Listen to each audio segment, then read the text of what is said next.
வணக்கம். இந்த பதிவில் நம் வாழ்க்கையில் தியானம் ஏன் அவசியம் என்பதை ஒரு சிந்திக்க வைக்கும் கதையின் மூலம் தெரிந்து கொள்வோம். பணம் இருந்தால் உண்மையான மகிழ்ச்சியை வாங்க முடியுமா என்ற கேள்விக்கு பதிலளிக்கும் ஒரு உண்மை வரலாற்றை உங்களுடன் பகிர்ந்து கொள்ள போகிறேன்.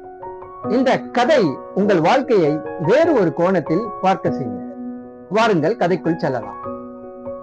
ஒரு மாமன்னன் சுமார் 49 ஆண்டுகளுக்கு மேலாக மிகப்பெரிய சாம்ராஜ்யத்தை சீரும் சிறப்புமாக ஆட்சி செய்தான்.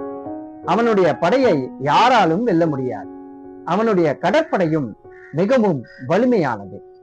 எந்த அரசனும் அவனுக்கு எதிராக பகைமை கொள்ள துணியவில்லை. அரசாட்சியில் மட்டுமல்ல, தனிப்பட்ட வாழ்க்கையிலும் அவன் அளவு கடந்த செல்வ செழிப்புடன் வாழ்ந்தான். அவனுக்கு 6321 மனைவிகள் இருந்தனர். அவர்கள் அனைவரும் அவனுடைய சாம்ராஜ்யத்தின் பல பகுதிகளிலிருந்து தேர்ந்தெடுக்கப்பட்ட பேர் அழகிகள். அவர்களுக்கு பிறந்த குழந்தைகள் 618 பேர். ஆண்டுக்கு பல கோடி வருமானம் பெற்ற மன்னன் ஆவான். அது மட்டுமல்ல, மிகுந்த புத்திசாலியும் ஆவான். படைபலம், பணபலம், புகழ், அதிகாரம், குடும்பம் என்று மனிதன் விரும்பக்கூடிய எல்லா வசதிகளும் அவனிடம் இருந்தன. இது ஏதோ கற்பனை கதையா என்று நினைக்கிறீர்களா? இல்லை, இது வரலாற்றில் பதிவு செய்யப்பட்ட ஒரு சம்பவம். ஆனால் அந்த மாமன்னனும் ஒரு நாள் இறந்து போனான். அவனுடைய உயில் வாசிக்கப்பட்ட போது, சொத்து பங்கீடுகள் முடிந்த பிறகு இறுதியாக அவன் எழுதி வைத்திருந்த ஒரு வரி அனைவரையும் அதிர்ச்சியில் ஆழ்த்தியது. அது என்னவென்றால், என்னுடைய நீண்ட அரசாட்சியில் நான் உண்மையாகவும் முழுமையாகவும் மகிழ்ச்சியாக இருந்த நாட்களை கணக்கிட்டு பார்த்தேன். அந்த நாட்கள் மொத்தம் எவ்வளவு என்று நீங்கள் நினைக்கின்றீர்கள்? ஒரு 10 வருடம் அல்லது 5 வருடம் அல்லது 1 வருடம்? இதில் எதுவும் இல்லை.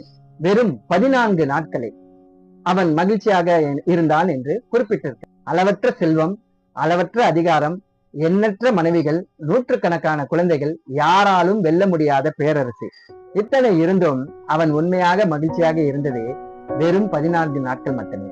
அப்படியானால் பணத்தால் மகிழ்ச்சியை வாங்க முடியுமா என்ற கேள்வி எழுகின்றது. பணம் வாழ்க்கைக்கு தேவையான வசதிகளை வாங்கி தரலாம். ஆனால் மனநிறைவு, அமைதி, மகிழ்ச்சி ஆகியவற்றை முழுமையாக வாங்கி தர முடியாது. இந்த மகிழ்ச்சியை பற்றி பல அறிஞர்கள் என்ன சொல்கிறார்கள் என்று பார்ப்போம்.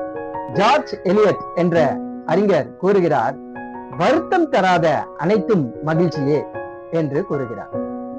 மகாத்மா காந்தி என்ன கூறுகிறார் என்றால், உன்னால் பிறருக்கு